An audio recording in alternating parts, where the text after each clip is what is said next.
I was very nervous, very, very nervous, only because I think I started without fully knowing what I'm going to do.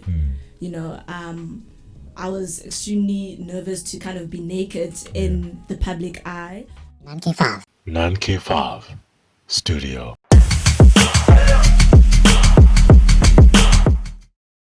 Welcome to Nan-K5 Studio. My name is Amos, Mr. Amos, sir.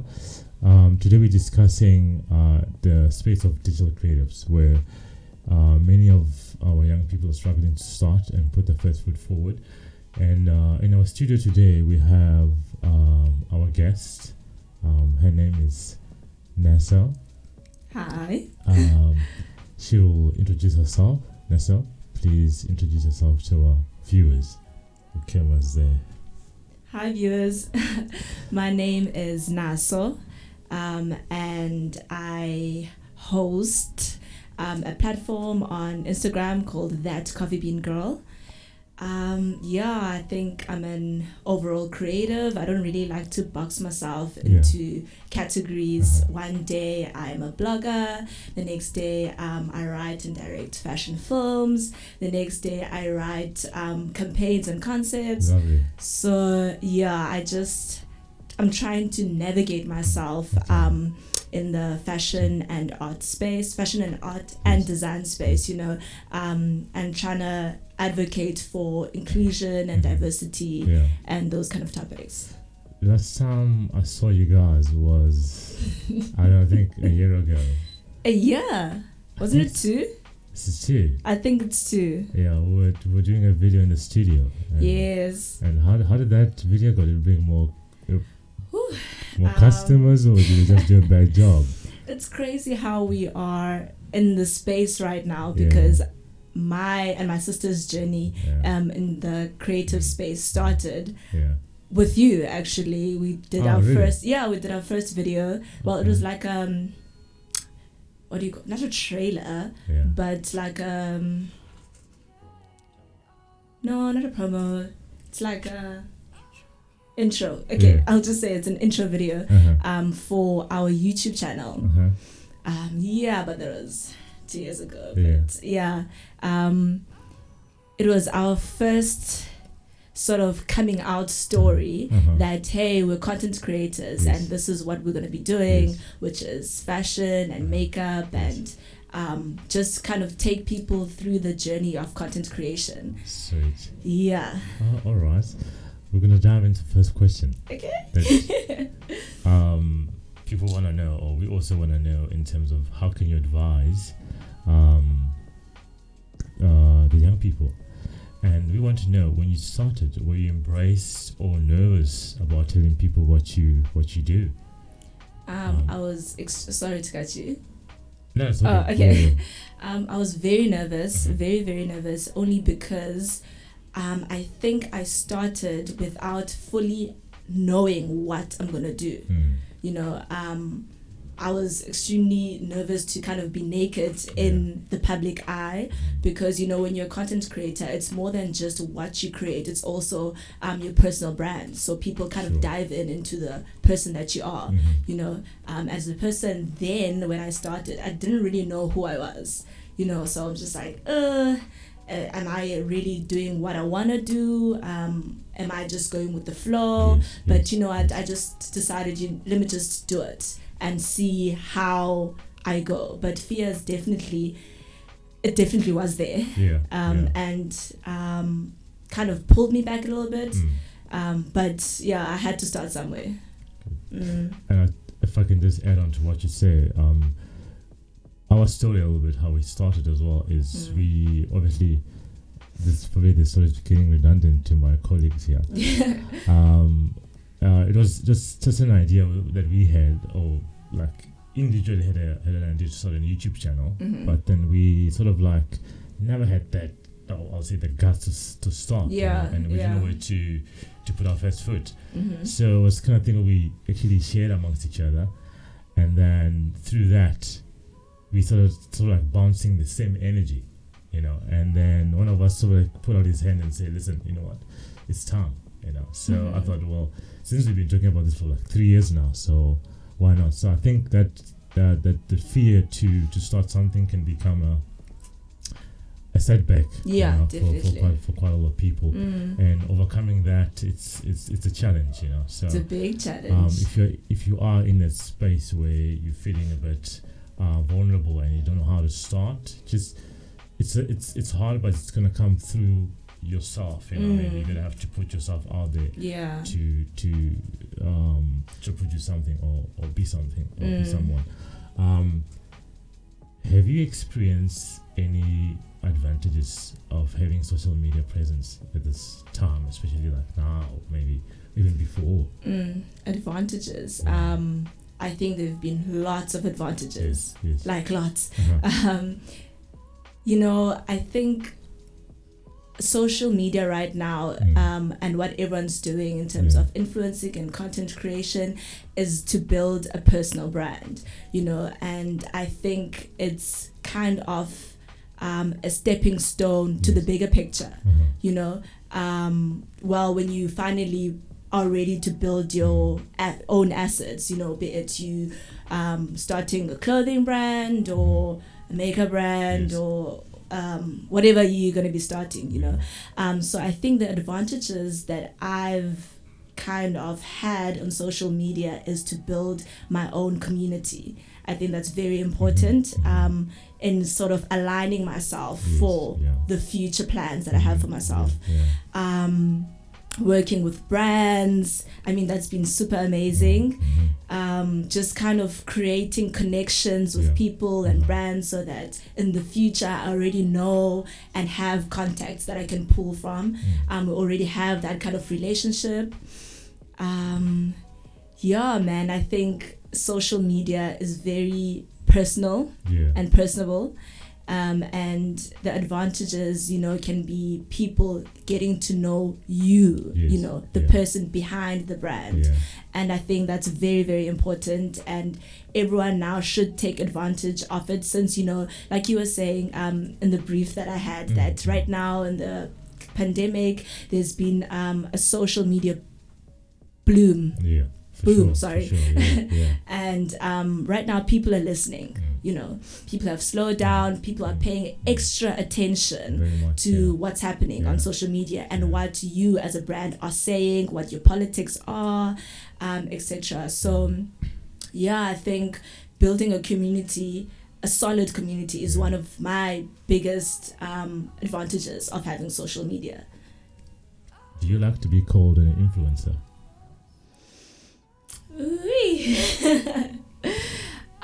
I like to be called a content creator. Okay. Not more so an influencer. I started off as an influencer because I remember when my sister and I started this influencing business, we didn't really know what it was.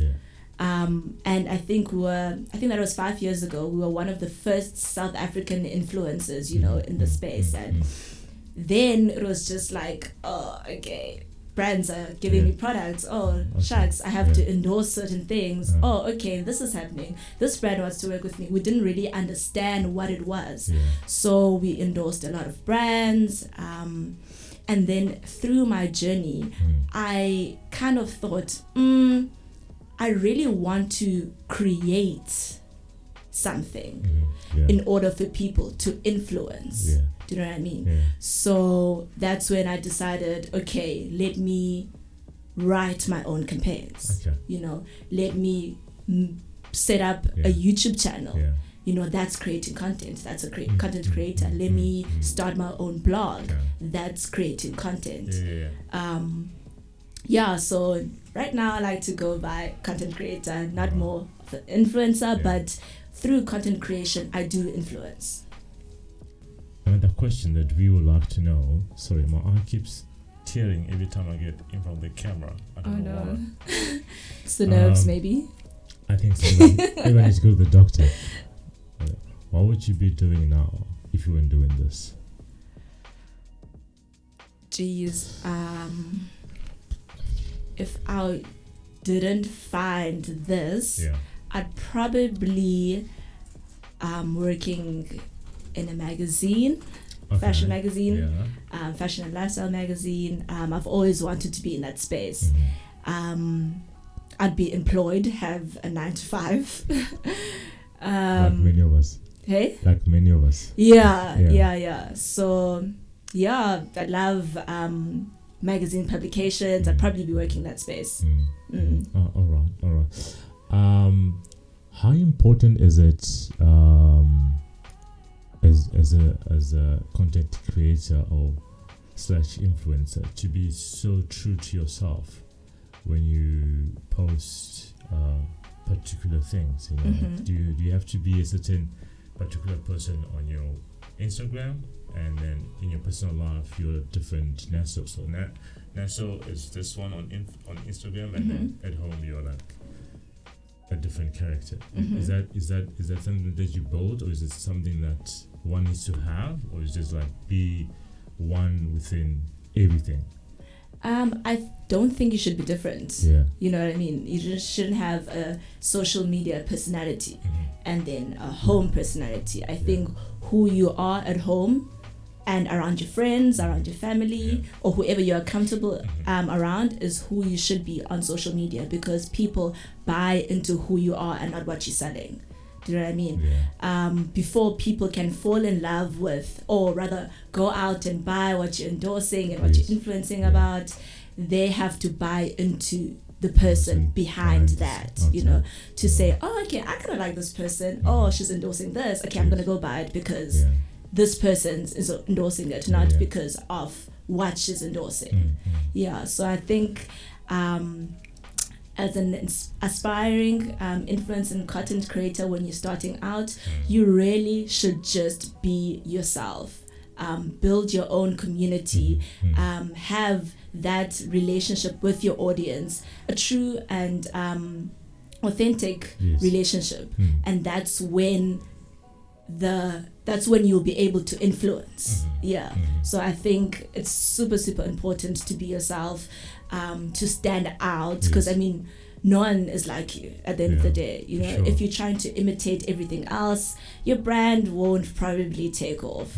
But if you are who you really are, you know, you're going to stand out and be different, and brands are going to listen to you, and people are going to listen to you and buy into what you're selling. So I think that's very important. I think don't imitate how other people are talking, what other people are doing, how other people are curating their page. Just kind of try your own thing and see where that takes you. So I'm guessing when you say try and, well, I think probably trial and error. Yeah. Can you give any advice on, like, do you like post randomly, or is it just like a specific day that you know, okay, my viewers are going to be paying attention to my page now, let me post?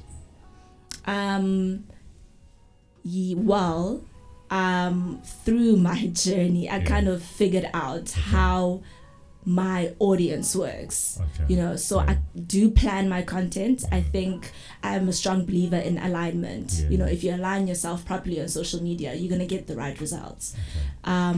But obviously that goes with trial and error. I do plan my Instagram. I do plan which days I get the most engagement, which is very important. I know when my audience is online. So it's quite planned, not too planned, but nicely curated to my audience. Sweet, lovely. There's a section that most of us, well, not most of us, but some of us would avoid looking at, and I think it's a space where we kind of grow as well, and it's the comment section. Do you use any of those comments to guide you and maybe, you know, move you to the next idea? 100%. Yeah. I think it's extremely important to listen to your audience. I mean, they kind of guide you in what kind of content you should be taking out. But you should also be doing your own thing. Like I said, I mean, it's a community. So if you build your community from the beginning, they are listening to you and what you're selling. Yeah. So the comments will kind of align with what you're doing, you know, and you know what your audience would like to see, would like you to speak about. So I think it's very important to listen to your audience, and kind of engage with your audience. That's important. Engagement is so important, because I know brands are also looking for engagement. So if you have a great engagement, then brands will definitely work with you, because that means people are listening to what you're saying. Yeah. Okay. Not correct. Viewers and ourselves, we kind of curious. Do you have any favorite content creator that has sort of like, ooh, child, it could be internationally or locally, that have like influenced you to be like, you know what, I'm also going to be this person I am today? There are so many. Okay, I'm gonna be speaking about local influencers, because I love local. I'm all about local. Geez, there's so many. My favorite content creators are Thandi Gama. I don't know if you know these people, but I'm so new in the world. I'm so new in this. So I'm just but I'm sure the audience will know these people, because definitely. they're huge on social media. I'll get myself informed. So Thandi Gama, Mihlali, I'm sure you know Mihlali. Vongai. There's so many. Now I'm talking in the design space. I'd say Masonabe Nhloko. You know Masonabe, He went to the same varsity. There's so many people that are doing dope things, man. Jessica van Heerden, her content is stellar. So professional, and it's so her as well. Some people that are really authentic with their platforms, like Hlehle Lupindo. She's huge on social media and YouTube. She has a YouTube with Mobanza. Man, there's so many people that are doing such dope things, and I love to see authentic stuff. I love to see personality on social media. So that's basically what I buy into. Great to hear. So do you at some point like have I guess maybe you do have a like conversation with them, and probably getting a bit of feedback, like what do you think about this sort of like thing, like giving a bit of advice? Do you get that sometime with the people that you kind of like flowing and that you aspire to? Do you get the kind of advice, engagement, or is just like the thing where we're doing our thing, try and learn from us, and then build your own? I do engage with them a lot. And I think I should encourage everyone to engage with the people that you look up to, because you can learn something. I think social media is all about learning, educating, and stuff like that. So I do engage with them, and in the comment section and in the DMs we have long conversations about content creation. That's something that I learned from them as well. I mean, Masonabe and I have countless conversations about content creation and where to take content creation, and the important conversations that should be had on social media, besides looking good, and there's important work that needs to be done through that space. I learn a lot from those people, like a lot, and I hope that through what I'm doing, people can learn a lot from me too. Great stuff. Talking about him as well, Masonabe, right?